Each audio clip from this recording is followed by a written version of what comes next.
Thank you so much, Vice Mayor Belmonte. We're very glad that no less than the Vice Mayor of Quezon City herself is welcoming all of us here today. Of course, we also acknowledge the Head Executive Assistant of the DILG, Ma'am Jo Leisa, ma'am.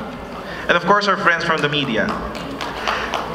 Now, to walk us through what our occasion this morning is all about, may we call on DILG Undersecretary for Operations, Undersecretary Epimaco Dinsing III, for an opening message. A round of applause, please.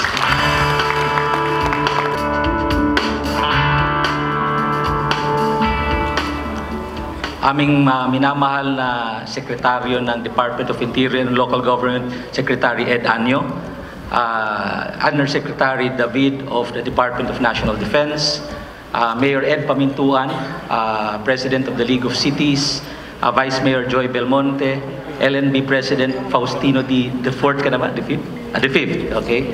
Mga kasama kong mga kawene sa Departamento ng Interior at Lokal na Gobyerno, mga opisyales, yung ating mga regional directors who came all the way from the different parts of the country to be here in the launch. Special mention yung ating regional director sa 4A, si Manny Gotis. Si Manny Gotis kasi pagdating sa kanya, ngayon lang nalaman ng kasama niyang mga RD na siya pala isang Phil-Am, half Filipino, half Ampogi. Well, a warm good morning to all. This Bantay Corruption Program, or launched this morning, is the DILG's reaction or call from the President to bring down corruption in the local government units. I was mentioning in the past that in 2013, when the Supreme Court handed down the decision that the the Priority Development Assistance Fund and the DAP are all unconstitutional, it dissipated as much the corruption level in the national level. However, in the local government units, it was business as usual. In fact, in the computation that we had of the funds which were leaked out in the local government units, we estimate between 28 to 30 billion in government funds have leaked out to different corruption activities.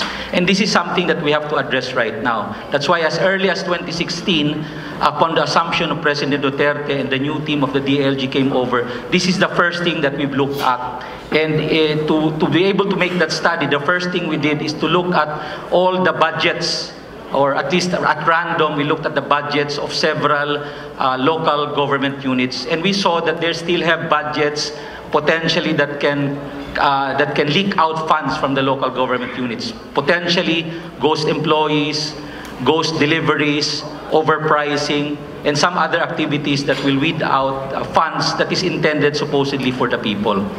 The Bantay Corruption Program of the DILG will not focus only to reduce, if not eradicate, corruption in the local government units, but we are also focusing corruption activities in the DILG's attached agencies, to include the Philippine National Police, the PPSC, the BJMP, the Bureau of Fire, and all other attached agencies with the DILG. So this is an all-encompassing program that we will undertake for purposes of poverty, for purposes of corruption reduction in our department.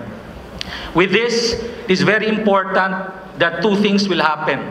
One is there should be capacity building for the people. We intend to let the people be capacitated on how government works. For instance, in the many surveys that we've done and asked the people, we've always asked them if they know how much their budget is in their barangay or even in their municipality and city. And it's quite unfortunate that in many instances, none amongst the audience or amongst the residents who attend know how much their budget is in their respective barangays. So it is very important that we capacitate our people to understand how government works, specifically the budgeting system. Second, which is the most important portion of the program, is to let the people be part of the whole program. And this is what we call the participatory governance. The fight against corruption by government will be useless until and unless the people are involved in the whole process of attacking or reducing corruption in our respective local government units.